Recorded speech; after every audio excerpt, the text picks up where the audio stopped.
सर्वांचं आजच्या या फेसबुक लाईव्हमध्ये मी या ठिकाणी स्वागत करतो. आज आपण जागतिक आदिवासी दिनाचं औचित्य साधून आपल्यासमोर एक आदिम ज्ञान सप्ताहाची एक शृंखला या ठिकाणी विणणार आहोत. आजचा त्याचा हा पहिला दिवस. आज आपल्याबरोबर या ठिकाणी डॉक्टर विलास गावारी सर उपलब्ध आहेत. त्याचबरोबर मान्य श्री योगेश सारोक्ते सर हे देखील आपल्यासोबत जोडलेले आहेत. मुळात जागतिक आदिवासी दिवस हा साजरा करत असताना त्या पाठीमागे नेमकी कोणती भूमिका असायला पाहिजे, त्यामध्ये कोणकोणत्या कार्यक्रमांचं विवेचन असायला पाहिजे, याबाबत आम्ही आमच्या मित्रांबरोबर अनेकदा चर्चा करत होतो. आणि मग फक्त नृत्य की नृत्याच्या पलीकडे आपण गेलं पाहिजे असाही विचार त्या ठिकाणी अनेकदा आला. जागतिक आदिवासी दिवस साजरा करत असताना आदिवासींचे इश्यूज फक्त चर्चेत घेतले जावेत की जागतिक पातळीवर विविध विषयांना देखील आपण हात घातला पाहिजे, हा देखील विचार त्या ठिकाणी आहे. कारण मुळातच पर्यावरण हा फक्त आदिवासी नाही, म्हणूनच मानवी अस्तित्वासाठी हा विषय अत्यंत महत्वाचा आहे. आणि जागतिक आदिवासी दिन हा मुळातच पर्यावरण संवर्धनाच्या दृष्टीने अत्यंत महत्वाचा विषय आहे. त्यामुळे आपण या सप्ताहामध्ये वेगवेगळे विषय त्या ठिकाणी घेऊन आपल्यासमोर वैचारिक मांडणी करणार आहोत.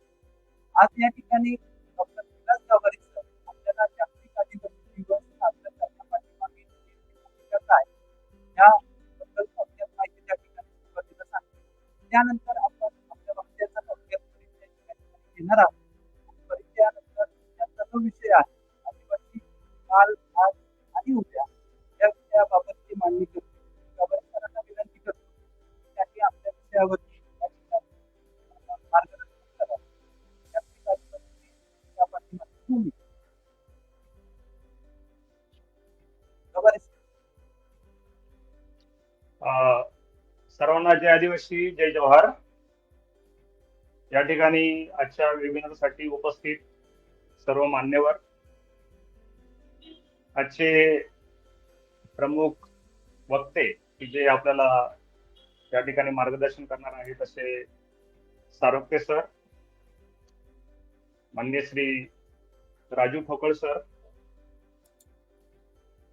मंडळी, थोड्याच दिवसांनी म्हणजेच 9 ऑगस्टला आपण जागतिक आदिवासी दिन साजरा करणार आहोत. आता जागतिक आदिवासी दिन साजरा करण्यापाठीमागे नेमकी भूमिका काय आहे, जागतिक आदिवासी दिन का साजरा केला जातो, हे थोडक्यात समजून घेणं या ठिकाणी मला महत्वाचं वाटतं. आपण आदिवासी समाजाचा जर विचार केला तर प्रस्थापित समाजाच्या मुख्य प्रवाहापासून आजही भारतातीलच नव्हे तर संपूर्ण जगातील आदिवासी समाज मागे राहिलेला आहे. आदिवासी समाजाचे प्रश्न आणि या समाजाच्या समस्या त्या इतर समाजापासून म्हणजेच विशेषतः मुख्य प्रवाहातील समाजापासून भिन्न आहेत. आदिवासींचे जे प्रश्न आहेत ते आदिवासींचे प्रश्न हे विशेषतः त्याच्या प्रथा परंपरांशी, तो राहतो त्या भौगोलिक परिप्रेक्ष्याशी, त्याच्या भाषेशी आणि तो ज्या पर्यावरणाचा घटक आहे आणि जे पर्यावरणासाठी आवश्यक असणारा तो जीवन जगतो त्याच्याशी निगडीत असे त्याचे प्रश्न आहेत.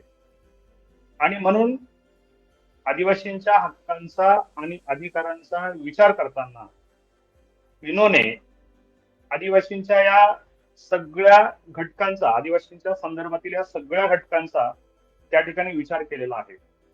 कारण आदिवासींच्या संदर्भात विचार करताना, आदिवासींच्या प्रश्नांचा वेध घेताना आपल्याला सरधोपट मार्गांचा अवलंब करून चालणार नाही. कारण आदिवासींच्या प्रश्नाकडे पाहताना आदिवासींची भाषा, आदिवासींची संस्कृती आणि त्याचा पर्यावरणीय जो अधिवास आहे त्याचा विचार करावा लागतो. आणि त्यामुळेच संयुक्त राष्ट्र संघ या सर्वात मोठ्या आंतरराष्ट्रीय संघटनेने या संदर्भामध्ये मूलभूत विचार केल्याचे आपल्याला दिसून येते.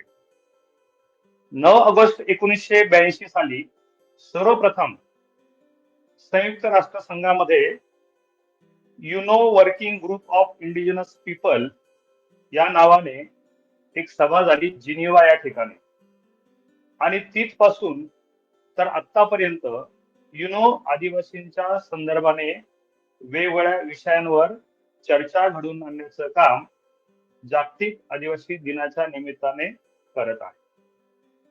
आणि म्हणून 9 ऑगस्ट ही तारीख महत्वाची मानून 9 ऑगस्ट या दिवशी संपूर्ण जगात वर्ल्ड इंडिजिनस डे साजरा केला जातो. 1994 हे वर्ष तर जागतिक आदिवासी वर्ष म्हणून युनोने घोषित केलं होतं, आणि प्रत्येक वर्षी आदिवासींच्या संदर्भातील वेगवेगळ्या विषयांवर चर्चा व्हावी, आदिवासींचे जे प्रश्न आहेत ते जगासमोर यावेत, आणि आदिवासींच्या प्रश्नांवर, आदिवासींच्या समस्यांवर योग्य त्या उपाययोजना करण्यासाठी एक वैचारिक चर्चा व्हावी, वैचारिक प्रबोधन व्हावं, असा आदिवासी दिन साजरा करण्यापाठीमागे या ठिकाणी युनायटेड नेशन्स म्हणजे संयुक्त राष्ट्र संघ या संघटनेचा प्रमुख उद्देश आहे असं मला वाटतं. आणि त्याच उद्देशाने हे वेबिनार आज आपल्यासाठी या ठिकाणी आयोजित केलं आहे. संपूर्ण एक आठवडाभर आदिवासींच्या विविध प्रश्नांवर आणि आदिवासींच्या संदर्भातील विविध विषयांवर या माध्यमातून चर्चा होणार आहे. आणि या चर्चेचं पहिलं जे पुष्प आहे ते सारोक्ते सर आपल्या समोर या ठिकाणी सादर करणार आहे. त्यामुळे मी सारोक्ते सरांकडे जातो. सारोक्ते सर. धन्यवाद गवारी सर. आपण जागतिक आदिवासी दिनाच्या बाबत या ठिकाणी माहिती दिली. तो का साजरा केला जातो किंवा त्याच्या पाठीमागे काय भूमिका होती संयुक्त राष्ट्र संघाची. तर योगेश आज या ठिकाणी आपलं हे पहिलं व्याख्यान या ठिकाणी देणार आहे. योगेश खरं तर हा माझा महाविद्यालयीन काळातील मित्र. आम्ही एकत्र खेळलोय, एकत्र बागडलोय, आणि शासकीय वसतिगृहात असताना ज्या काही समस्या आम्हाला यायच्या त्या समस्यांसाठी आम्ही दोघांनी आणि आमच्या इतर मित्रांनी त्या ठिकाणी एकत्र संघर्ष केलाय. म्हणजे आम्ही ज्या परिस्थितीतून आलोय ती परिस्थिती आमच्या दोघांसाठी सारखीच होती. आज योगेश एक हाडाचा शिक्षक म्हणून काम करतोय, आणि फक्त नोकरीमध्ये बंदिस्त न राहता तो आदिवासी संस्कृती, त्याचबरोबर आदिवासी परंपरा, आदिवासी क्रांतिकारक यांचे विचार समाजात तळागाळापर्यंत पोहोचावेत यासाठी वेगवेगळ्या प्रकारची व्याख्यानं या ठिकाणी करत आहेत. खरं तर महाविद्यालयीन काळामध्ये जी पायाभरणी झाली त्या पायाभरणीतून जे विचार आपल्या समोर आले त्या विचारांतून योगेशची जडणघडण झालेली आहे असं मला वाटतं. आणि योगेशचा आजचा जो विषय आहे तो वरवर पाहता अगदी सोपा वाटतो की आदिवासी काल कसा होता, आज कसा आहे आणि उद्या कसा असेल. हे वरवर जितकं सोपं वाटतं तितकी त्याची मांडणी करणं मला तरी वाटतं की इतकं सोपं नाहीये. जागतिक आदिवासी दिनाच्या निमित्ताने योगेश ही मांडणी करत असताना एकूणच जे काही लोक आहेत, समाज आहे, समाजाबरोबर जागतिक पातळीवरती जे काही विचारवंत काम करत असतात, या विचारवंतांच्या बाबतीत आदिवासींच्या बाबत वेगवेगळे प्रश्न त्यांच्या मनामध्ये असतात. या प्रश्नांची काही उत्तरं योगेश मला वाटतं या व्याख्यानातून नक्की देईल. अर्थात योगेशचं व्याख्यान किती परिपूर्ण असेल हा नंतरचा विषय आहे, परंतु एक आदिवासी युवक म्हणून तो जी काही विचारसरणी या ठिकाणी पेरण्याचा प्रयत्न करणार आहे त्या विचारसरणीतून जे काही पुढे सांस्कृतिक लेवलला परिवर्तन घडेल त्यासाठी योगेशची भूमिका फार महत्वाची असणार आहे. मी योगेशला या ठिकाणी विनंती करतो की त्याने आपल्या विषयाची मांडणी या ठिकाणी आपल्या प्रेक्षकांसाठी करावी आणि जागतिक आदिवासी दिवस आणि तो साजरा करण्यापाठीमागील भूमिका याबाबतही आपण सविस्तर मांडणी करावी. धन्यवाद. योगेश. धन्यवाद राजू ठोकळ सर, सन्माननीय गवारी सर. आवाज माझा येतो ना? राजू ठोकळ सर, माझा आवाज येतो का? रिप्लाय तेवढा द्या.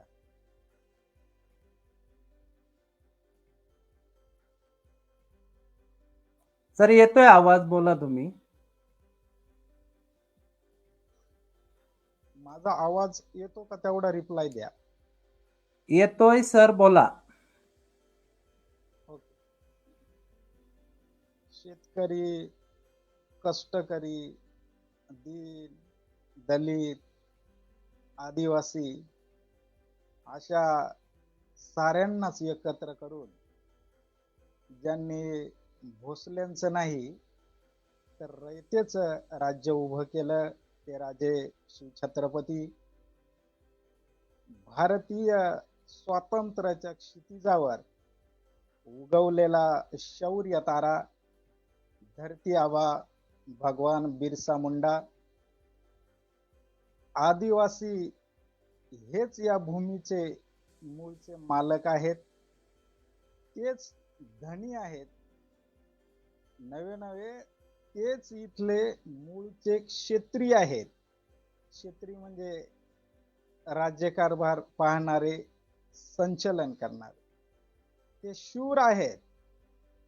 हे आदिवासींच्या बाबतीतलं ऐतिहासिक सत्य ज्यांनी आपल्या साहित्यातून मांडलं ते शिक्षण पंढरीचं दैवत महात्मा ज्योतिबा फुले, इंग्रजी लोककथांचा नायक जो गरिबांना मदत करतो, गरिबांच्या हाकेला धावून येतो, वाम मार्गाने संपत्ती कमवून ज्यांनी श्रीमंती मिळवली त्या वाईट लोकांना लुटून ती संपत्ती गोरगरिबांमध्ये वाटून देतो, तो इंग्रजी लोककथांचा नायक रॉबिन हुड यांच्या पराक्रमाबरोबर ज्या भारतीयाच्या पराक्रमाची तुलना केली गेली आणि त्यांना भारताचा रॉबिन हुड म्हणून गौरवलं जातं ते तंट्या मामा भिल्ल. माता रामाई, माता भीमाई, आऊसाहेब जिजाऊ, राणी दुर्गावती, आई सावित्रीमाई, पहाडी नागिन म्हणून धोंगडे बाबांनी ज्यांचा उल्लेख केला त्या रुक्मिणी खाडे. त्याचबरोबर आपल्या देशाच्या संविधानाचे शिल्पकार ज्यांच्या नुसतं फोटोकडे जरी पाहिलं ना तरी डोकं टेकवायची नाही तर डोकं चालवायची प्रेरणा मिळते. ते बुद्धी सम्राट डॉक्टर बाबासाहेब आंबेडकर. या सह्याद्रीच्या डोंगर दऱ्यांमधून, रानावनामधून, गाव वस्ती वाडी पाड्यावरून ज्यांच्या वीरतेचे पोवाडे गायले, ज्यांच्या पराक्रमाच्या कथा सांगितल्या, माय माऊल्यांनी ज्यांच्या कर्तृत्वाची गाणी गायली,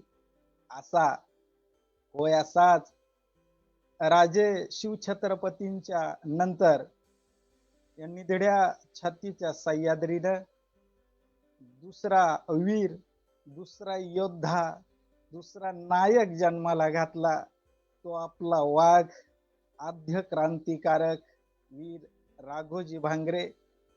या देशाच्या उन्नतीसाठी, एकूण मानवांच्या कल्याणासाठी ज्या ज्या महान माणसांनी योगदान दिलं त्या साऱ्यांनाच, त्यांच्याच बरोबर ज्या ज्या क्रांतीवीरांनी देशासाठी बलिदान दिलं, आपलं आयुष्य समर्पण केलं, त्या साऱ्याच महान माणसांना या निमित्तानं मी प्रथम अभिवादन करतो. जागतिक आदिवासी दिन 2024च्या पूर्वसंध्येला ऑनलाईन स्वरूपात होत असलेल्या या व्याख्यानमालेसाठी उपस्थित, आमच्या स्टुडिओमध्ये उपस्थित, ज्यांच्या लेखणीतून त्याचबरोबर मुखातून बाहेर पडणारे ज्ञानकण वेचण्यासाठी अनेक जाणकार मंडळी उत्सुक असते, ते सन्माननीय डॉक्टर विलास गवारी सर आणि ऑनलाईन स्वरूपात अनेक मान्यवर या व्याख्यानमालेसाठी उपस्थित आहेत. त्या सर्वांना जय आदिवासी, जय जोहार. आमचे मित्र श्री राजू ठोकळ सर यांच्या कल्पनेतून, प्रयत्नातून आणि संयोजनातून ही व्याख्यान मला पार पडत आहे. त्यांचे या निमित्तानं मी विशेष अभिनंदन करतो. आज मी आदिवासी समाज काल, आज आणि उद्या याविषयी थोडी बहुत मांडणी करणार आहे. या विषयाची व्याप्ती राजू ठोकळ सरांनी सांगितल्याप्रमाणे खूप मोठी आहे. मी माझ्या परीनं काल, आज आणि उद्या अशी थोडक्यात मांडणी करायचा प्रयत्न करतोय. बंधूंनो आणि भगिनींनो, आपला काल हा शौर्याचा, पराक्रमाचा, संघर्षाचा, प्रसंगी या देशासाठी बलिदान दिलेल्या गौरवशाली इतिहासाचा आहे. परंतु आपले दुर्दैव असे की त्या काळी ज्यांच्या हाती लेखणी होती त्यांनी आपला गौरवशाली इतिहास लिहिला नाही. अशी अनेक उदाहरणं सांगता येतील. भारतात अनेक राजवंशांनी राज्य केलं. अनेक राजसत्ता या देशांनी पाहिल्या, अनेक राजवटी पाहिल्या. मग ती मौर्यांची सत्ता, चोलांची राजवट, मुघलांची राजवट, मराठ्यांची राजवट, पेशवांची राजवट, यादवांची राजवट, बहामनी सत्ता, इंग्रजांची सत्ता, अशा अनेक राजवटी या देशानं पाहिल्या, जनतेनं अनुभवल्या. त्याच आपल्या देशात आदिवासींची ही अनेक राज्य झाली, अनेक राजवटी झाल्या. पण आज जर NCERTची पुस्तकं किंवा राज्य मंडळांची पुस्तकं पाहिली तर जेव्हा या देशातल्या राजवंशांचा इतिहास त्यातून मांडलेला आपण वाचतो, त्या इतिहासामध्ये कुठेतरी आदिवासी राजवटींचा इतिहास आपल्याला दुर्लक्षित केलेला जाणवतो. फार तर एखाद्या ठिकाणी तळटीपेसारखं थोडंफार वर्णन येतं, पण या देशात मध्य भारतात फार मोठ्या भूभागावर गौंड आदिवासींचं राज्य होतं. 4 राजवटी एकाच वेळी होत्या. फार मोठा भूभाग त्या गौंड राजवटींनी व्यापला होता. मुघलांच्या काळातही गौंडांचं राज्य होतं. त्यानंतर पेशव्यांच्या काळात, मराठ्यांच्या काळात आणि इंग्रजांच्या काळातही गौंडांचं राज्य होतं. इतकं प्रदीर्घ काळ एखाद्या भूभागावर एखादी राजवट राज्य करते आणि त्या राजवटीचा इतिहास आपल्याला त्या देशाच्या राजवंशांमध्ये दिसत नाही. खरं म्हणजे ही खेदाची बाब. चंदागडचं राज्य 900 वर्ष एका राजवंशाकडे होतं. खरं म्हणजे ही आपल्या देशातल्या राजवटींमधलं महत्वाचं उदाहरण, पण इतिहासानं दुर्लक्ष केलेलं दिसतं. जव्हारची राजवट, महाराज मुकण्यांचं राज्य, हेही मुघलांच्या काळापासून तर अगदी देश स्वतंत्र होईपर्यंत अस्तित्वात होतं. त्याचाही इतिहास फारसा आपल्याला पाठ्यक्रमांमधून दिसत नाही. कोळवांचं राज्य, भिल बांधवांच्या राजांचं राज्य, अशी देशाच्या अनेक कानाकोपऱ्यांमध्ये आदिवासींची राज्य होती, पण ती इतिहासानं दुर्लक्षित केली.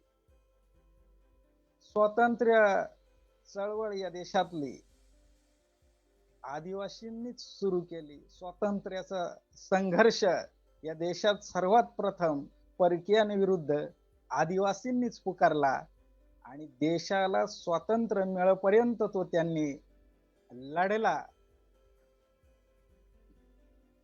पण अनेक आदिवासी वीरांची दखल मात्र इतिहासाने घेतली नाही. महाराष्ट्राच्या बाबतीत बोलायचं तर 1818ला पेशवाई गेली आणि इंग्रजांचं राज्य आलं. आमच्या अहमदनगर जिल्ह्यातील अकोले तालुक्यामधील रतनगडच्या परिसरामधून रामजी भांगरे आणि त्यांच्या सहकार्यांनी इंग्रजी राजवटीला पहिल्यांदा आव्हान दिलं आणि हा देश, हे जल, ही जंगल, ही जमीन ही आमची आहे, तुम्ही कोण इथं राज्य करणारे, चालते व्हा,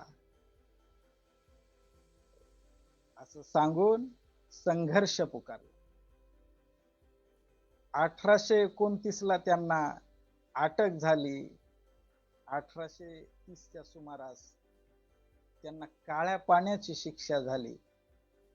आमचे डॉक्टर गवारी यांचं संशोधन जे त्यांनी उठाव या त्यांच्या ग्रंथातून लिहिलंय, ते असं म्हणतात की या देशासाठी काळ्या पाण्याच्या शिक्षेवर जाणारे या महाराष्ट्रातले पहिले क्रांतीवीर रामजी भांगरे असावे.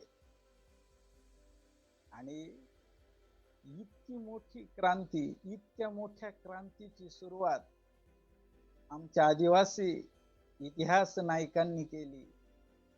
पण इतिहास लिहिणाऱ्यांनी त्या काळच्या त्याकडं दुर्लक्ष केल्याचं आपल्याला दिसतं. राघोजी भांगरे असतील, भोनाजी केंगले असतील, बाबूराव शेडमाके, अशी अनेक आदिवासी वीरांच्या कर्तृत्वाची मालिका सांगता येईल.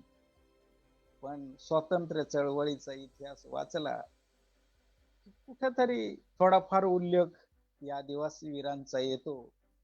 बहुतेकदा त्यांच्या कार्याकडे दुर्लक्ष झालेलं आपल्याला दिसेल. जालियनवाला बाग हत्याकांड, तसंच आंबापानी येथे इंग्रजांनी आदिवासींचं मोठं हत्याकांड घडवून आणलं. खाजा नायकांच्या नेतृत्वाखाली आंबापानी येथे मोठ्या संख्येने आदिवासी क्रांतिकारक जमावले. इंग्रजांना माहिती समजली, चहूबाजूंनी घेरलं, तोफांचा मारा केला, बंदुकींच्या फैरी झाडल्या. आदिवासी ही प्राणपणाने लढले, अनेकांना वीरगती आली. शेकडो आदिवासींचं तिथं बलिदान झालं, काहींना जिवंत पकडलं. साधारणतः 150 क्रांतिकारकांना, त्यात महिला पुरुष दोघे होते, जिवंत पकडलं, झाडांच्या बुंध्यांना बांधून ठेवलं. सकाळी एका रांगेत त्यांना उभं केलं आणि इंग्रज अधिकाऱ्यांनी त्यांना गोळ्या घातल्या. या देशासाठी छातीवर गोळ्या झेललेल्या आदिवासींना मात्र इतिहासानं बेदखल केलं, असंच आपल्याला म्हणावं लागेल. झाशीच्या राणींबद्दल अनेकांनी लिहिलं. झाशीच्या राणी इतिहासाला माहित आहेत. पण ज्या वेळी संघर्षाची परिस्थिती निर्माण झाली, संकट आलं, त्यावेळी राणींच्या रूपात लढलेली झलकारी मात्र, आदिवासी ही वीरांगना मात्र इतिहासाला ठाऊक. चिरनेरचा सत्याग्रह इतिहासाला माहित आहे, पण नाग्या कातकरी मात्र इतिहासाला माहित नाही. अलीकडे आमचे आदिवासी लेखक किंवा सत्य इतिहास शोधण्याचं आणि लिहिण्याची आस ज्यांना आहे, अशी माणसं आता नाग्या कातकरींबद्दल लिहायला लागले. येरवाड्याच्या तुरुंगातून कस्तुरबा गांधी त्यांच्या पतींना म्हणजे महात्मा गांधींना पत्र लिहायच्या, हे इतिहासाला माहित आहे. पण त्या येरवाड्याच्या तुरुंगात असताना कस्तुरबा गांधींना लिहायला आणि वाचायला शिकवणाऱ्या दश्री बेन या माहित नाहीत, हे खेदाने नमूद करावं लागतं. डॉक्टर तुकाराम रोमटे त्यांच्या एका ग्रंथात संतापानं म्हणतात, तो ग्रंथ म्हणजे आदिवासींचे डॉक्टर बाबासाहेब आंबेडकर या त्यांच्या ग्रंथात आदिवासी इतिहास नायकांना, संघर्ष पुरुषांना, क्रांतीवीरांना, इतिहासांना डावललं त्याबद्दल त्या अगदी संतापानं लिहितात की आदिवासींच्या पराक्रमाच्या नोंदी कोऱ्या ठेवल्या, पण त्या काळी कपडे सांभाळणाऱ्यांचा इतिहासानं उदो उदो केला. हा संताप डॉक्टर तुकाराम रोमटेंचा हा प्रातिनिधिक संताप. हा सर्व आदिवासींच्या मनातली ही सल आणि खदखद आहे. शिवाजी राजांचा जन्म शिवनेरीवर झाला, सारं जग जाणतं. त्या शिवनेरीच्या परिसरात त्यावेळीही आदिवासी माणसं राहत होती. शिवाजी राजांच्या काळातही आदिवासीच माणसं राहत होती आणि आज सुद्धा त्या 52 मावळांच्या प्रदेशात मावळतीच्या बाजूला आदिवासीच माणसं राहतात. शिवाजी राजांच्या सैन्यामध्ये अगदी सुरुवातीच्या काळापासून मावळात राहणारे, मावळत्या बाजूला राहणारी ही माणसं मोठ्या प्रमाणावर सहभागी होती आणि त्यांची संख्या इतक्या मोठ्या प्रमाणावर होती की राजांच्या सैन्याला मावळेच म्हणायचे. मावळे, मावळत्या बाजूला राहणारी लोक म्हणून त्यांना मावळे म्हटलं जायचं. त्या लोकांविषयी अमेरिकेचे एक इतिहास संशोधक फ्रेडरिक ब्रूक रॉबिन्सन लिहितात, इतिहास संशोधन करतात. त्यांना त्या बाबी शोधता येतात. मग इथल्या इतिहासकारांना का नाही येत, हा आमचा प्रश्न. शिवनेरीवरच कोळी चौथरा आदिवासी वीरांच्या बलिदानाची साक्ष आजही देतोय. 1936च्या सुमारास मोगलांचं आक्रमण होत आहे. निजाम शाहीकडून त्या परिसराची जबाबदारी शहाजी राजांकडे आहे. 1936 सॉरी, चुकून माझ्याकडून गेलं, 1636. शहाजी राजांकडे तिथली जबाबदारी. मोगलांचं सैन्य अफाट आहे, सत्ता मोठी आहे. शहाजी राजांची शक्ती त्यांच्या तुलनेत तशी तरी तोकडी आहे. त्यावेळचे आमचे आदिवासी वीर, आदिवासी क्रांतिकारक खेमा नायकांच्या नेतृत्वाखाली एकवटतात आणि निर्णय करतात की आपल्याला शहाजी राजांना साथ द्यायची. मुघलांच्या विरुद्ध आपल्याला लढायचं आहे. त्यांनी संघर्ष पुकारला, ते लढले. शेवटी त्यांच्या समोर 2 पर्याय होते. पहिला पर्याय मोगलांचं मांडलिकत्व स्वीकारायचं, त्यांची चाकरी स्वीकारायची, जे काही देतील बक्षीस ते स्वीकारायचं आणि मजेत जीवन जगायचं. असा एक पर्याय तसा त्यांच्या समोर उपलब्ध होताच. पण या आदिवासी वीरांनी तो पर्याय स्वीकारला नाही. उलट त्यांच्या विरुद्ध लढू, या मातीसाठी रक्ताचा शेवटचा थेंब असेपर्यंत लढू, संघर्ष करू, वेळ आली तर बलिदान देऊ, असं ठरवलं आणि दुसरा पर्याय निवडला. सैन्य मोगलांचा अफाट आहे. दुर्दैवानं अनेक आदिवासी वीरांना पकडलं, कैद केलं. 1600, आमचे डॉक्टर विलास गवारी तर म्हणतात 1600 पेक्षाही काही अधिक आदिवासी वीर होते. त्यांचं तिथं शिरकाण झालं. ही इतिहासाची अत्यंत मोठी घटना प्रस्थापित इतिहासकारांनी लिहिली नाही. मॅकिंटोश नावाचा माणूस, परदेशी माणूस, त्याच्या वृत्तांतात ह्या बाबी लिहितो. परदेशी माणूस तो संशोधन करू शकतो, तो त्याच्या वृत्तांतात लिहू शकतो आणि आपले इतिहासकार लिहू शकत नाही, ही खेदाची गोष्ट आहे. राजांच्या काळात अनेक किल्लेदाऱ्या, अनेक वाटांच्या रखवालदाऱ्या आमच्या आदिवासी माणसांनी निष्ठेनं सांभाळल्या. सुरतेच्या लुटीतही आदिवासी माणसांची मदत झाली. परतीच्या प्रवासात दामा राजांचंही सहकार्य झालं. पण आजची शिवचरित्र जर वाचली तर त्यातून आदिवासी बेदखल झालेला, गायब झालेला आपल्याला दिसतो. मला या निमित्ताने एक प्रश्न पडला आणि मी अनेकदा अनेक जाणकारांशी त्या प्रश्नावर चर्चाही केली. आमच्या राजू ठोकळ यांच्या बरोबर मी या विषयावर एकदा बोललो, मी अनेकांशी बोललो. आज तुम्हालाही सांगतो, मला पडलेला प्रश्न तुम्हाला उत्तर सापडलं तर शोधा. माझं मत असं, स्वराज्याचं रोपट सह्याद्रीत लावलं, सह्याद्रीतूनच ते वाढलं आणि आटके पार झेंडे लागले.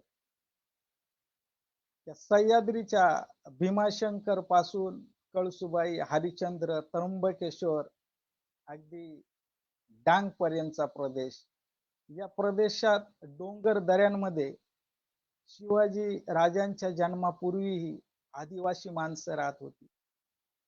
शिवाजी राजांच्या काळातही तिथं आदिवासीच माणसं राहत होती. अगदी आजही तिथं आदिवासीच माणसं असतात.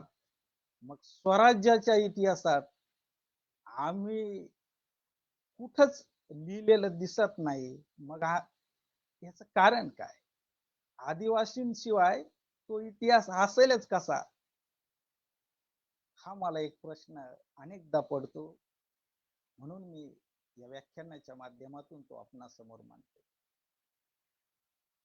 मित्रांनो, निसर्गाशी एकरूप होऊन जगायचं कसं, ही कला नवे नवे हे शास्त्र पृथ्वीवर जर कुणाला अवगत असेल तर ते आदिवासी माणसांना.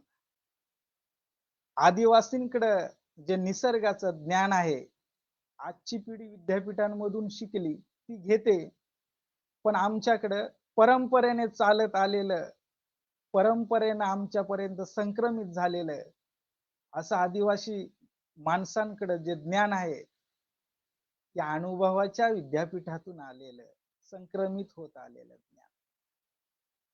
सध्या पावसाळ्याचे दिवस आहेत, त्याच अनुषंगाने मी काही उदाहरणं सांगतो. साधारणतः मेचा शेवटचा आठवडा किंवा जूनचा प्रारंभीचा आठवडा या दरम्यानच्या काळात वळवाच्या सरी बरसतात. मी अकोले तालुक्यातील पश्चिमेला डोंगर दऱ्यांमध्ये असणाऱ्या आदिवासी गावांमध्ये राहतो. तर आमच्या परिसरात वळवाचे पाऊस पडला तर डोंगर दऱ्यांमध्ये भाताच्या रोपांची तयारी, नाचणीच्या रोपांची तयारी, वरईच्या रोपांची तयारी करण्याची लगबग सुरू होते. आणि सगळ्यांचं लक्ष आता मान्सूनचे वारे कधी चालू होतील याकडे लागतंय. कारण मान्सूनचे वारे एकदा सुरू झाले का आम्ही रोप पेरण्याची अगदी बांधावरची तयारी पूर्ण करत असतो. मग आमची तरुणाई टीव्ही पुढे बसून बघते, हे वादळ वगैरे चालू आहे किंवा ही हवा चालू आहे, ही मान्सूनचीच हवा आहे का, मान्सूनचंच वादळ आहे का? त्याला आमची जुनी माणसं वराळ सुटलंय असं म्हणतात. मग तरुणाई, आजची तरुण शेतकरी आम्ही टीव्हीकडे डोळे लावून बसतो, पण आमची वडीलधारी माणसं जे शिकले कधी नाही, शाळेत कधी गेले नाही, ते निसर्गाच्याच शाळेत शिकलेत. ती कोपऱ्यात बसलेली आमची वडीलधारी माणसं म्हणतात, अरे रानात फिरून आलते का काल? आम्ही म्हणतो हो आलो होतो. मग चाईची भाजी उगवली का? मग आम्ही जर म्हणलो उगवली, तर ते सांगतात की बाळांनो, चाईची भाजी मान्सूनचे वारे आले, त्या वाऱ्यानं त्या हवेनंच उगवते. दुसऱ्या वादळांनी ती उगवत नाही. भाजी उगवली याचा अर्थ ही हवा, हे वारे, हे मान्सूनचेच वारे. आता मान्सून येईल. मग आम्ही म्हणतो आलाय मान्सून, टीव्हीवर ऐकतो, केरळला आला, इकडं आला, तिथपर्यंत आला. पण आमची वडीलधारी माणसं सांगतात, अरे अरे शेताकडे फिरून या आणि खेकडाने उकीर काढलेत का बघा. खेकडाने जर उकीर काढले असतील तर समजा मान्सून तुमच्या दाराजवळ आला. असं आमच्या वडीलधाऱ्यांचं निसर्गाचं वाचन. बरं मान्सून आला, मग प्रश्न, या वर्षी किती पाऊस पडेल? मग आमची वडीलधारी माणसं सांगतात, पक्ष्यांनी घरटी जर उंचावर बांधली असतील तर जास्त पाऊस पडेल. ती घरटी जर खाली तळाला बांधली असतील तर कमी पाऊस पडेल. हे त्यांचं ज्ञान त्यांच्यापर्यंत संक्रमित होऊन आलेलं आणि त्यांनीही त्यांच्या आयुष्यावर पडताळून पाहिलेलं आणि नंतर ते त्यांच्या पुढच्या पिढीला सांगतात. एक उदाहरण सांगतो. केरळला एकदा एक सुनामी आली होती. काही वर्षांपूर्वीची घटना आहे. तर त्या सुनामीमध्ये बरंच नुकसान केरळच्या किनारपट्टीचं झालं होतं. निसर्गाचं ते रौद्र रूप अनेकांनी पाहिलं. ती सुनामी चालू असताना मदत कार्याला जाणं शक्य नव्हतं. ते वादळ, ती सुनामी ओसरली आणि सरकारची माणसं मदत कार्याला त्या परिसरात गेली. जाण्यापूर्वी त्यांना असं वाटलं की इथं आदिवासी माणसं राहत होते, त्यांचं प्रचंड नुकसान झालं असेल, जीवितहानी झाली असेल, गाई, वासरं, बैल, त्यांची अशी पशुसंपदा त्याचं नुकसान झाले असेल, जीवितहानी झाली असेल असं वाटलं. पण ते त्या जवळ पाहिलं त्यांनी, तिथं जाऊन जिथं ती आदिवासी माणसं राहायची आमची, तिथं पाहिलं तर पडझड खूप सगळी झाली होती. बरंच काही वाळून गेलं होतं. पण तिथं त्यांना मेलेली कोंबडी दिसत नव्हती, मेलेलं जनावर दिसत नव्हतं, कुठं मेलेली गाय, बैल, म्हैस, एखादं वासरू काही दिसत नव्हतं. धान्य कुठं सांडलं असं दिसत नव्हतं. मानवाचाही मृतदेह दिसत नव्हता. अरे मग हे गेले कुठं, झालं काय? मग बाजूला एक उंच टेकडी होती. त्या टेकडीकडं त्यांचं लक्ष गेलं तर तिथं काही माणसं आहेत अशी चाहूल त्यांना लागली. मग ही मदत कार्य करायला गेलेली माणसं त्या टेकडीवर गेली आणि त्या टेकडीवर पाहतो तर तिथं माणसं. मग त्यांना विचारलं, तुम्ही कुठून आले इथं? त्यांनी सांगितलं, ते खाली गाव ते आमचंच, ती वस्ती आमचीच. मग तुम्ही इथं कधी आले? तर आम्ही 8-10 दिवसापूर्वीच इथं आलो, अशी ती सांगू लागली. याने आश्चर्यानं बोट तोंडात घातली. तुम्ही कसे काय आले, का आले, असे प्रश्न ते विचारायला लागले. तेव्हा त्यांनी सांगितलं की आमच्या गोठ्यातली जनावरं, वासरं शेपटी वर करून उधळायला लागली, वेगळेच आवाज काढायला लागले. मग आम्ही ओळखलं, निसर्गाचा काहीतरी प्रकोप होतोय, काहीतरी प्रकोप होईल. आणि आमची जनावरं अशी करायला लागली की आम्ही ओळखतो की निसर्गाचा काहीतरी प्रकोप होईल. आणि म्हणून आम्ही आमची जनावरं, आमचं साहित्य सगळं घेऊन 8-10 दिवसापूर्वीच या टेकडीवर आलो. म्हणजे निसर्गाचं हे जे वाचन, रीडिंग आहे, या आदिवासीं इतकं जगात दुसरं कुणाकडेच नाही. आज ग्लोबल वॉर्मिंगचं संकट जगावर घोंघवत आहे, प्रदूषणाचं संकट आलेलंच आहे. अनेक विद्यापीठ स्तरावरच्या परिषदांमधून, जागतिक स्तरावरच्या परिषदांमधून या विषयावर आता चर्चा व्हायला लागली आणि आता एक आवाज या परिषदांमधून उमटू लागलाय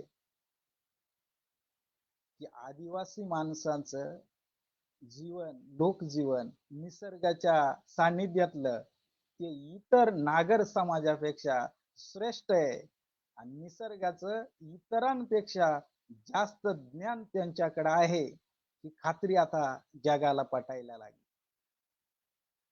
भौतिक विकासाच्या प्रयत्नात जगभर मानवाला केंद्रस्थानी मानून सारी व्यवस्था उभी राहिलेली आपण पाहतो. मानवाच्या सोयीसाठी रस्ते करायचे, जंगल तर तोडली जातात. अनेक ठिकाणी मोठमोठ्या खाणी खोदल्या जातात, नद्यांचे प्रवाह वळवले जातात, समुद्रात भर टाकून घरं उभी केली जातात. म्हणजे मानवाला केंद्रस्थानी मानून बाकीची व्यवस्थापन उभं केलेलं दिसतं. पण आदिवासी समाजातली लोक मात्र मानवाला केंद्रस्थानी न मानता ती निसर्गाला केंद्रस्थानी मानतात आणि सर्व जीव जंतू, वनस्पती, पशु पक्षी या सर्वांचा विचार करून ते जगत असतात. नागर समाजात आणि आदिवासींमध्ये हा महत्वाचा भेद आहे आणि तो आज जागतिक स्तरावर सुद्धा चर्चेला जातोय ही महत्वाची गोष्ट आहे. आदिवासी संस्कृती जगातील एक प्राचीन आणि महान संस्कृती आहे. आपल्या आदिवासी संस्कृती निसर्ग प्रेम, प्राणी प्रेम, पक्षी प्रेम, स्वातंत्र्य, बंधुता, सहकार्य वृत्ती, स्त्रीचा सन्मान, मातृसत्ताक पद्धती, सार्वमत ही महान मानवी मूल्ये दिसतात. भौतिक दृष्ट्या आदिवासी गरीब आहे. आमच्या दारात सिमेंट कॉन्क्रीटचे रस्ते नाही, आमच्या घरात उंची फर्निचर नाही, आमच्या घरात लाखाचे बेड दिवे नाहीये. भौतिक दृष्ट्या आम्ही गरीब आहोत, पण सांस्कृतिक दृष्ट्या मात्र आदिवासी इतरांच्या तुलनेत खूप श्रीमंत आहे. ही बाब आता साऱ्यांनाच पटायला लागली. म्हणूनच संविधान सभेत डॉक्टर बाबासाहेब आंबेडकरांचं ते 17 डिसेंबर 1946 ऐतिहासिक भाषण झाल्यानंतर पुढच्या 2 दिवसांनी डॉक्टर जयपाल सिंग मुंडांचं भाषण होतं. त्या भाषणात डॉक्टर जयपाल सिंग मुंडा म्हणतात की आम्हाला म्हणजे आदिवासींना लोकशाही मूल्य दुसऱ्या कोणाकडूनही शिकायची आवश्यकता नाही, तर उलट इतरांनी आदिवासींकडून लोकशाही मूल्य शिकण्याची गरज. या पृथ्वीवर सर्वाधिक लोकशाहीवादी समाज जर कोणता असेल तर तो आदिवासी समाज आहे, असं त्या विद्वानांच्या संविधान सभेला छातीला हात लावून जयपाल सिंग मुंडांनी सांगितलं. ही सामान्य सभा नव्हती. त्या सभेत बाबासाहेब आंबेडकरांसारखे बुद्धी सम्राट, वल्लभभाई पटेलांसारखे महान नेते, मौलाना अबुल कलामांसारखी माणूस, खरं म्हणजे अनेकांना मौलाना अबुल कलाम आझाद हे त्यांचं नावही नाही, हे माहीतही नसेल. म्हणजे एखाद्या माणसाला त्याच्या कर्तृत्वामुळं मिळालेल्या नावामुळंच ओळखलं जातं आणि काही पिढ्यांना तेच त्यांचं नाव आहे की काय असं वाटायला लागलं. मौलाना ही मुस्लिम समाजातली एक धार्मिक पदवी किंवा संबोधन आहे. अबुल कलाम हा त्यांना मिळालेला एक किताब आहे, त्यांनी कुराणावर भाष्य लिहिलं होतं. आणि आझाद हे त्यांचं पेन नेम, ते वर्तमानपत्रांमध्ये अथवा इतर ठिकाणी जेव्हा लेखन करायचे तेव्हा ते आझाद नावानं करायचे, म्हणून आझाद ही ती पदवी. यहुद्दीन अहमद हे त्यांचं खरं नाव. अशी अनेक विद्वान मंडळी त्या संविधान सभेत आहेत आणि त्या विद्वानांच्या सभेला जयपाल सिंग मुंडा सांगतात की आमची आदिवासी लोक ही या पृथ्वीवरची सर्वाधिक लोकशाहीनं वागणारी लोक आहेत. मी आदिवासी आहे आणि सभ्य अशा सिंधू संस्कृतीचे आम्ही वारस आहोत. आमच्या आदिवासी संस्कृतीत स्त्रीचा सन्मान केला जातो. तिला पुरुषांच्या बरोबरीनं स्थान असतं. नागर समाजात विधवा स्त्रीकडं एक अपशकुनी म्हणून पाहिलं जातं. पूजेच्या कार्यक्रमात, महत्वाच्या कार्यक्रमात तिला अग्रभागी ठेवत नाही. पण आदिवासी संस्कृतीत मात्र विधवा स्त्रीला लग्न लावण्याचा अधिकार, तिला तिच्या उपस्थितीत लग्न लावलं जातं. नव्हे तीच लावते. धवलेरी तिला म्हणतात. ठाणे, पालघरच्या परिसरामध्ये आपण गेला तर आपल्याला हे दिसेल. म्हणजे स्त्रीचा सन्मान करणारी आमची संस्कृती. आदिवासींच्या एकोपा आणि सार्वमत यासारख्या गुणांची वाहवा साक्षात गौतम बुद्धांनी केली. डॉक्टर बाबासाहेब आंबेडकरांचा जगप्रसिद्ध ग्रंथ बुद्ध आणि त्यांचा धम्म या ग्रंथात बाबासाहेबांनी एक प्रसंग लिहिला. तो प्रसंग असा आहे, बुद्ध तेव्हा राजगृहाजवळच्या धुद्धकुटावर राहत होते आणि त्या काळातला मगध साम्राज्य हे एक बलशाली ताकदवान साम्राज्य होतं. आझाद शत्रू त्या साम्राज्याचे राजे सम्राट होते आणि त्यांची एक महत्वाकांक्षा होती की मगधचं राज्य वाढवलं पाहिजे, मोठं झालं पाहिजे, मोठा भूभाग मगधला मिळाला पाहिजे. आणि त्याकरता त्यांनी योजना एक आखली की आपल्याला वज्जी गणांचं राज्य जिंकायचंय. त्यांच्या दरबारात एक त्यांचा मंत्री होता, सल्लागार, वसक्कार त्यांचं नाव. ते त्यांच्या बरोबर चर्चा करतात आणि ठरवतात की वज्जी गणांचं राज्य आपल्याला जिंकायचं आहे. पण त्यांना माहित होतं की अनेकांना पाणी पाजलंय त्या वज्जी गणांनी, आपला निभाव लागणार नाही याची त्यांनाही खात्री होती. पण अजात शत्रूचा निश्चय होता की आपल्याला ते जिंकायचंच आहे. मग त्यांना एक सुचलं, अजात शत्रूला, ते वसक्करांना सांगतात की वसक्करा, तुम्ही बुद्धांची भेट घ्या. गौतम बुद्ध कधीही खोटं बोलत नाही. तुम्ही त्यांच्याकडे जा, माझ्या वतीनं त्यांना वंदन करा आणि आम्हाला वज्जी गणांचं राज्य जिंकायचंय असं सांगा. मग त्यानंतर ते जे बोलतील त्यातला प्रत्येक शब्द ना शब्द कानात साठवा आणि परत येऊन मला सांगा.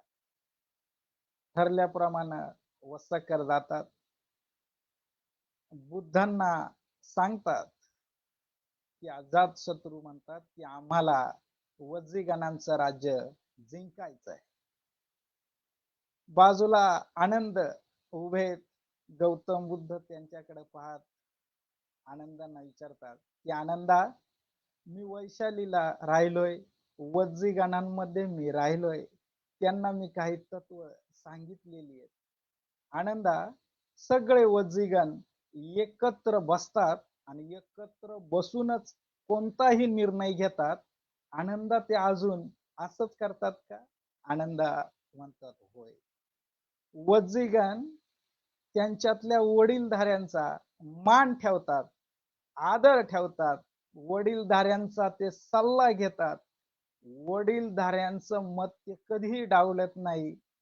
आनंदा ते अजून असंच राहतात का? आनंदा म्हणतात हो.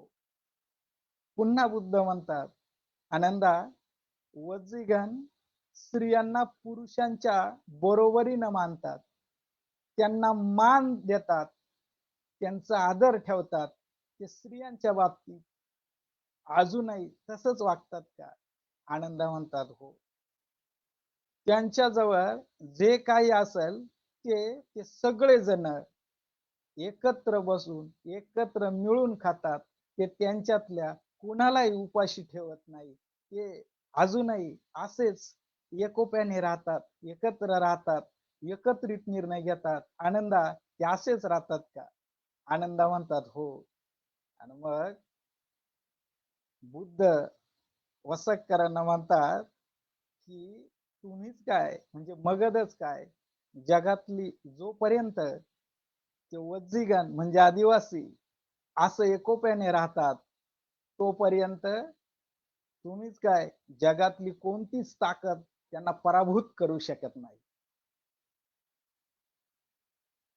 साक्षात बुद्धांनी आपल्या यशाचं गमक सांगितलंय, कोणी सामान्य माणसानं नाही. भावांनो, आपला वारसा बुलंद आहे, पण आरसा ठीक दिसत नाही असं म्हणण्यासारखी आजची परिस्थिती आहे. वेळ जास्त होतोय त्यामुळे मला एक दोन मुद्दे मांडायचे ते मी थोडक्यात मांडतो. तर आपला वारसा बुलंद आहे पण आरसा ठीक दिसत नाही असं मी का म्हणतो? याचं कारण आपापल्या गावामध्ये आपण विचार करून पहा, ते सत्य आहे का? व्यसनाधीनता ही आपल्या समाजात वाढते. या बाबीचा आपल्याला गांभीर्याने विचार करावा लागेल. एक साधन सामान्य उदाहरण देतो. गावागावामधून लग्नाच्या शेवटचा समारंभ म्हणजे वरात. एकेकाळी पूर्वीच्या काळी आपल्या वडिलांच्या पिढीत वरात कशी व्हायची आपलं लहानपण आठवून बघा.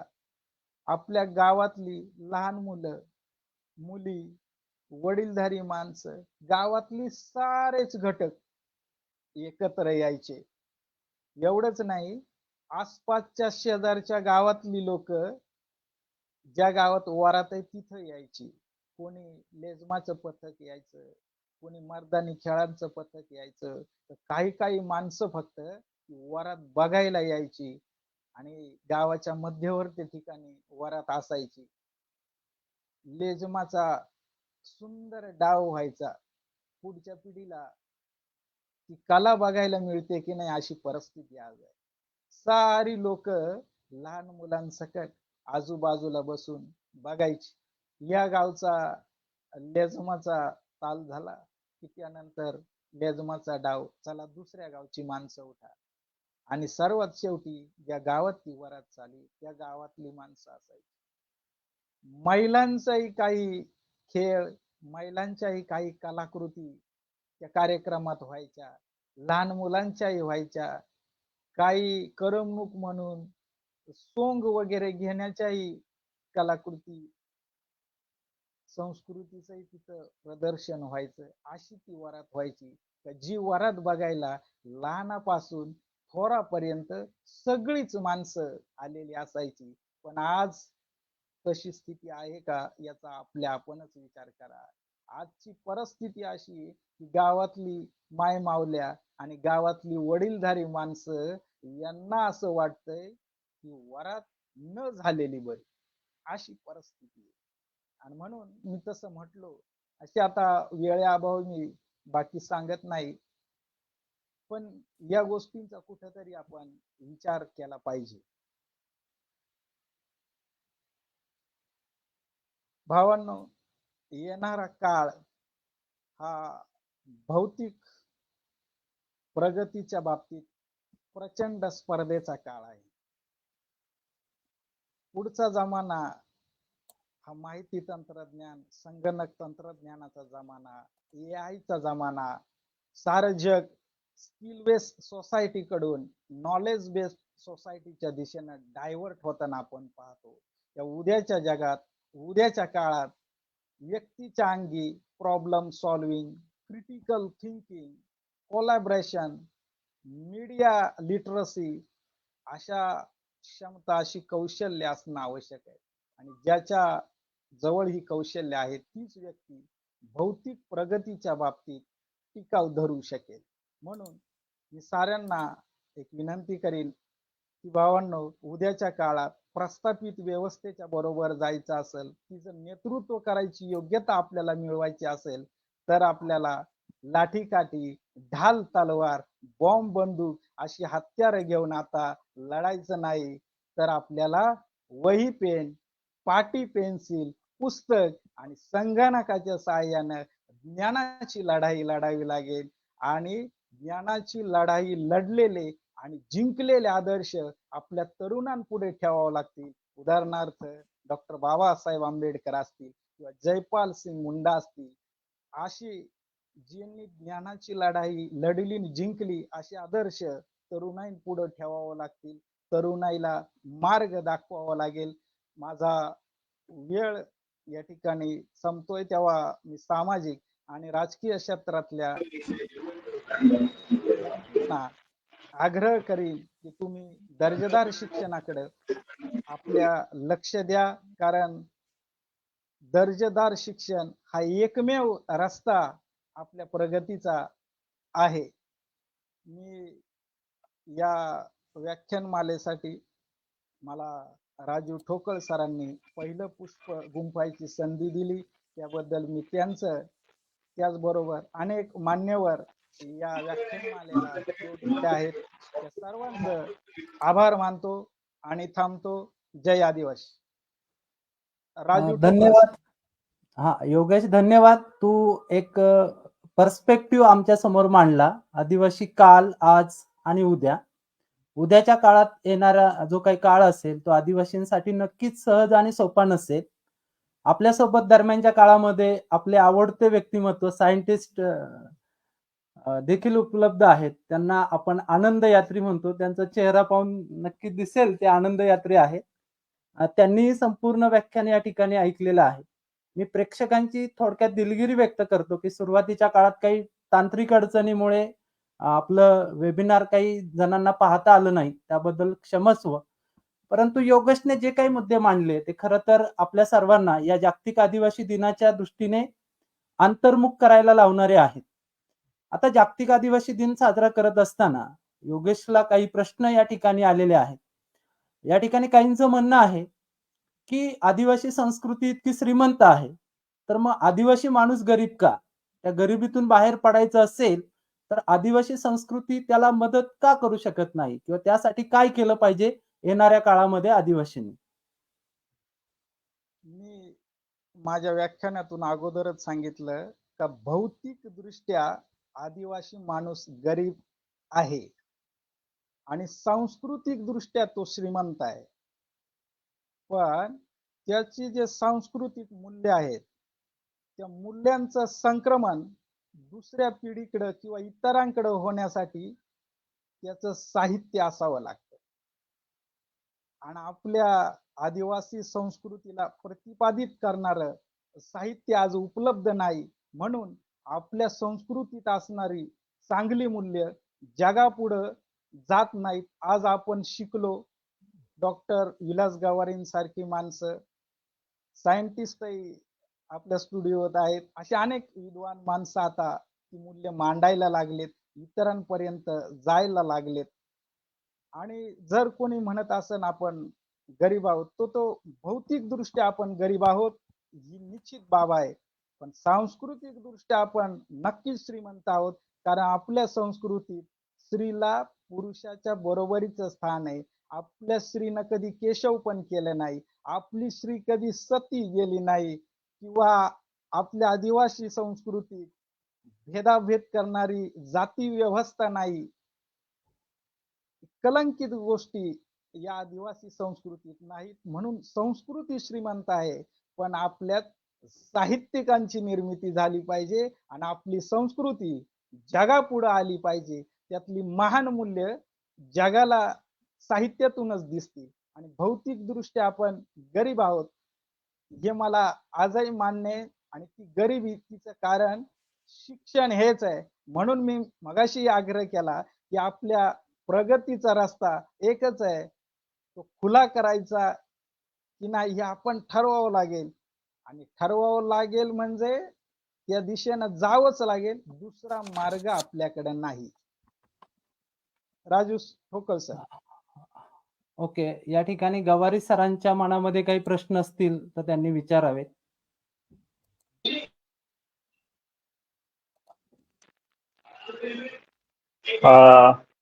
योगेश आरोग्य सर, पहिल्यांदा तर तुमचं खूप खूप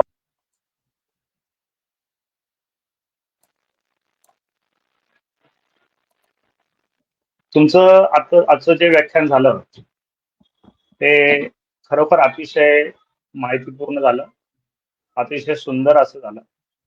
आणि तुम्ही जो विषय मांडला आदिवासी काल, आज आणि उद्या, हा अतिशय चांगल्या पद्धतीने आपण या ठिकाणी विषयाची मांडणी केली. आणि त्यामुळे निश्चितच हे वेबिनार ज्याने ऐकलेलं आहे त्यांच्या ज्ञानामध्ये आपण निश्चितच भर टाकलेली आहे. तुमचं हे आजचं व्याख्यान ऐकताना माझ्या मनात एक 2-3 प्रश्न निर्माण झालेले आहेत. तर ते 2-3 प्रश्न मी तुम्हाला विचारतो. तुम्ही असं म्हणालात की आदिवासींचा इतिहास जो आहे तो इतिहास अत्यंत स्फूर्तिदायक असा इतिहास आहे. आदिवासींमध्ये अनेक नायक होऊन गेलेले आहेत, अनेक क्रांती भारताच्या इतिहासामध्ये आदिवासींचं जे योगदान आहे ते अतिशय मोठं आहे. असं सगळं असताना आदिवासींचा एवढा जाज्वल्यपूर्ण इतिहास असताना हा इतिहास आजपर्यंत समाजासमोर का आला नाही, या पाठीमागची कारण काय असावीत असं तुम्हाला वाटतं?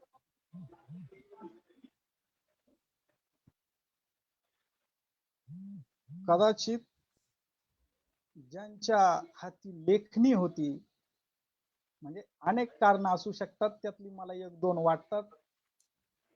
कदाचित ज्यांच्या हातात लेखणी होती त्यांची नियत साफ नव्हती अशी शंका घ्यायला वाव आहे. दुसरं कारण वैदिक साहित्यानं किंवा उत्तर वैदिक साहित्यानं आदिवासीचं जे चित्र उभं केलं त्या साहित्यातून, तेव्हापासून आदिवासींकडे पाहण्याचा एक दृष्टिकोन नकारात्मक होता. आणि त्यामुळं आपला तो बाब्या आणि शेजारचा तो WXYZ अशी पाहण्याची एक दृष्टी, त्यामुळेही आपल्या पराक्रमाकडे लक्ष दिले गेले नाही असं वाटतं. आणि कधी कधी तर ते जाणीवपूर्वक केल्यासारखं वाटतं. कारण मी मगाच सांगितलं की डॉक्टर तुकाराम रोमटेन सारख्या माणसानं असं लिहिलं की इतिहासानं कपडे सांभाळणाऱ्यांचा उदो केला, खऱ्या हिरोंचा नाही. हे ठरवूनही झालं की काय अशी शंका घ्यायला वाव आहे. बरोबर आहे सर आपलं म्हणणं की एकंदरच आदिवासी किंवा ज्याने काही थोड्याफार प्रमाणात इतिहास लिहिला त्या इतिहासकारांनी आदिवासींच्या संदर्भातली जी गृहीतकं मांडलेली आहेत ती गृहीतकं चुकीची आहेत. आणि चुकीच्या गृहीतकांच्या आधारे आदिवासींच्या संदर्भामध्ये लेखन केलेलं आहे. त्यामुळे आदिवासींच्या संदर्भातल्या ज्या चांगल्या गोष्टी आहेत त्या समाजासमोर आलेल्या नाहीत असं तुम्हाला म्हणायचंय. माझा अजून एक प्रश्न आहे, परंतु मी नंतर विचारतो. आता भांगरे सर आय थिंक काहीतरी प्रश्न विचारतात. राहुल भांगरे आपल्या सोबत आहेत. राहुल हा अत्यंत चांगला लेखक आहे आणि या ठिकाणी योगेशने ती जबाबदारी त्याच्यावर ढकललेली आहे की त्याने लिहिलं पाहिजे. व्यक्त झालं पाहिजे. तर तो हसतोय, तर नक्की तो भविष्यामध्ये लिहील अशी आपण अपेक्षा करूयात. आणि त्याच्यावरती अत्यंत महत्त्वाचा विषय आपण दिलेला आहे, जो 9 ऑगस्ट रोजी तो सादर करणार आहे. डार्विन, त्याच्यानंतर प्रजाती, आदिवासी आणि पर्यावरण संवर्धन. तर या विषयावर तो मांडणी करेलच. परंतु आजच्या या व्याख्यानाच्या अनुषंगाने त्यालाही काही प्रश्न असतील तर त्याने ते विचारावेत. नमस्कार सर, आवाज येतोय माझा राजू? येतोय, येतोय. हो येतो. ओके. माझे 2 प्रश्न आहेत. तर पहिला प्रश्न हा आहे की आपण ठीक आहे, आता जागृती आदिवासींमध्ये होते, आदिवासींचा इतिहास तो आपण जगासमोर आणतोय. गवारी सरांनी पण एक चांगलं पुस्तक लिहिलेलं आहे आणि तुकाराम रोंगटे साहेब झाले, गोविंद गारे साहेब झाले, सगळ्यांनी इतिहास आदिवासींचा जगापुढे आणण्याचा प्रयत्न केला आहे. पण मला वाटतं की ते लिमिटेड आहे, फक्त हा इतिहास आदिवासींपर्यंतच पोहोचतो.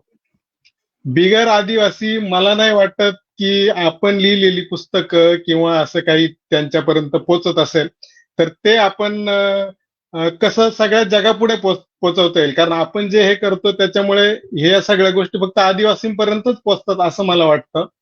दुसरा प्रश्न यानंतर माझा असा आहे की ठीक आहे, आपला इतिहास एकदम जाज्वल्य होता, परंतु आपलं वर्तमान तितकंसं चांगलं नाही आणि आपलं भविष्यही आता मला कालच्या सुप्रीम कोर्टाच्या निर्णयानंतर तर असं वाटतं की कदाचित भविष्य सुद्धा आपलं तितकंसं चांगलं असणार नाही. तर आपलं भविष्य आपल्या आदिवासी तरुणांनी चांगलं करण्यासाठी काय केलं पाहिजे, तुम्हाला काय वाटतं, तुम्ही काय सल्ला द्याल? हे 2 प्रश्न आहेत माझे.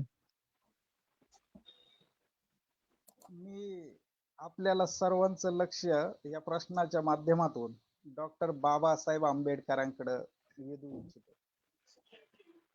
बाबासाहेब अशा समाजात जन्माला आले की त्यांची सावली विटाळ, शिकायचंय वर्गाच्या बाहेर बसून शिका, मुख्य ठिकाणी येण्याची परवानगी नाही, पंक्तीला बसायची परवानगी नाही, पाणी सार्वजनिक ठिकाणी प्यायची परवानगी नाही. अशा व्यवस्थेत बाबासाहेब लहानाचे मोठे झाले. ते प्रसंगी वर्गाच्या बाहेर बसून शिकले, पण भारतरत्न झाले ही किमया त्यांच्या ज्ञान साधनेनं केली.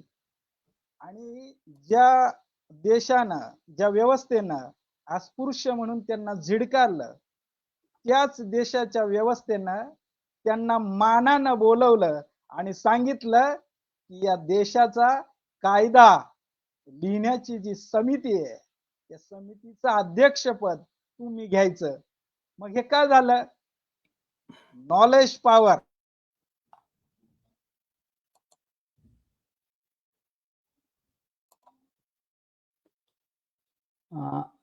सरांचा आवाज टेक्निकली गेलेला आहे.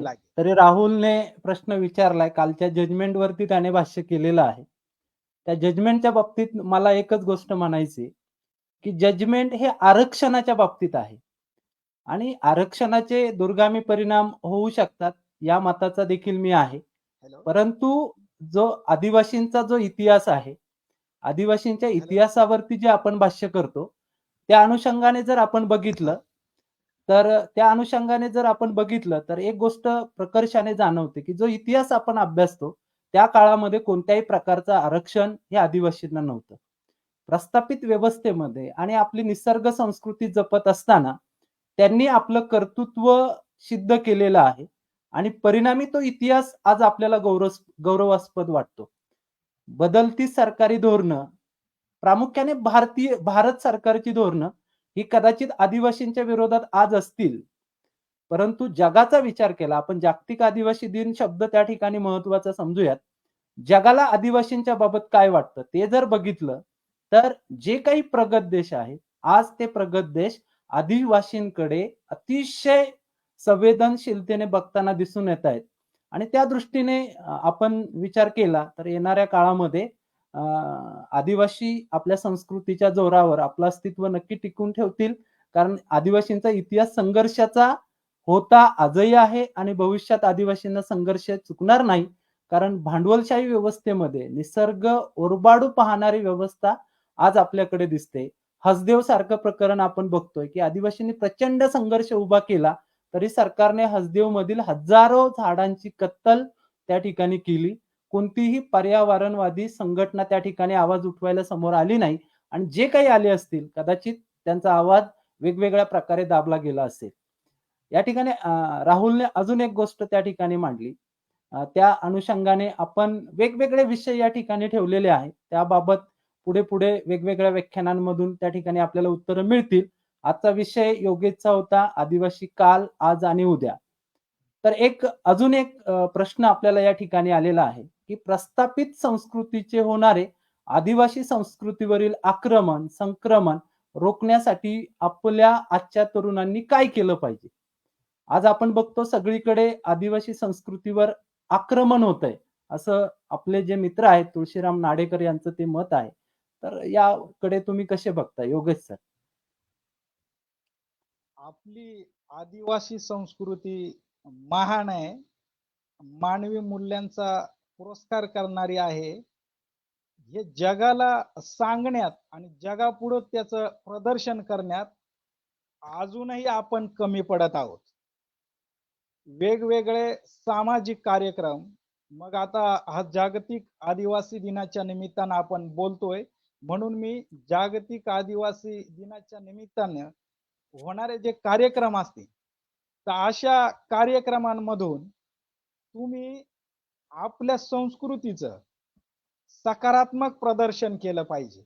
उदाहरणार्थ, आदिवासी गरीब आहे, पण आदिवासी शेतकऱ्यांनी आत्महत्या केली असं पेपरात कधी वाचायला येत नाही. त्याचं कारण काय? तर गरिबी पुढे न हारता संघर्ष करायचं हे संस्कृतीनं शिकवलंय. मग ही संस्कृतीची ताकद आपण इतरांना सांगितली पाहिजे. त्याचबरोबर आदिवासी भागांमध्ये आज जर आपण सर्वे करा, गरीबातल्या गरीबाच्या घरात जा आणि थोडं बहुत श्रीमंती आली असेल आदिवासी माणसांना, त्याच्याही घरात जा आणि मला असा बाप दाखवा किंवा अशी आई दाखवा का जिला वृद्धाश्रमाची पायरी चढावी लागेल. नाही लागली. मग आई वडिलांना, निसर्गाला आई वडिलांनाच देव मानण्याची आमची संस्कृती महान नाही तर कशी? वृद्धाश्रमात जाऊन बघा, तिथं कोण लोक आहेत, कुणाची माणसं आहेत.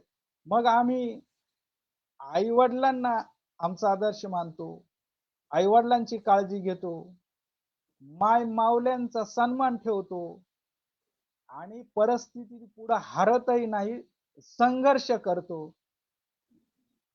असं जे आदिवासी जगतो, ही त्याची संस्कृती आहे. हिचं जगापुढे प्रदर्शन झालं पाहिजे. ते साहित्याच्या माध्यमातून झालं पाहिजे, वेगवेगळ्या कार्यक्रमांच्या माध्यमातून झालं पाहिजे. मग जगालाही कळेल ना. आणि मग आपोआपच या प्रश्नांची जो तुम्ही विचारला, याची उत्तर जगालाही मिळतील आणि आपल्यालाही मिळतील. धन्यवाद. ओके, धन्यवाद. या ठिकाणी राहुलने अजून एक प्रश्न विचारला. ऍक्च्युली त्याने त्याचं मत मांडलं, की आदिवासींचा इतिहास जो लिहिला जातो, तो प्रामुख्याने आदिवासींपर्यंतच मर्यादित राहतो. मला त्याबाबत थोडंसं स्पष्टीकरण द्यायचं आहे. माझं मत राहुलपेक्षा वेगळं आहे किंवा राहुलचंही ते कदाचित मत असेल, पण त्याने ते मत या ठिकाणी व्यक्त केलं नाही. आदिवासींचा जो काही इतिहास आहे आजपर्यंतचा, जो मी अभ्यासलाय, बहुतांशी इतिहास हा मी परदेशी लेखकांनी लिहिलेला त्या ठिकाणी वाचत असतो आणि तो बहुतांशी इंग्रजीमध्ये लिहिलेला आहे आणि इंग्रजी ही जागतिक लेवलची भाषा असल्यामुळे तो इतिहास जगापर्यंत पोहोचतो.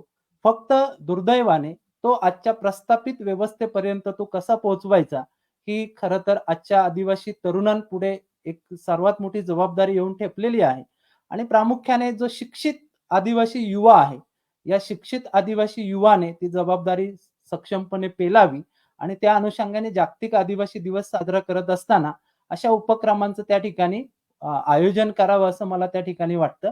त्यानंतर अजून एक आपले सुनील भद्रिके म्हणून मित्र आहेत, त्यांनी एक मुद्दा या ठिकाणी मांडलाय, की पेशा क्षेत्रातील नोकर भरती व सामाजिक अधिकारांवर सरकारची दडपशाही धोरणामुळे समाजावर होणारे परिणाम भविष्यात काय असतील.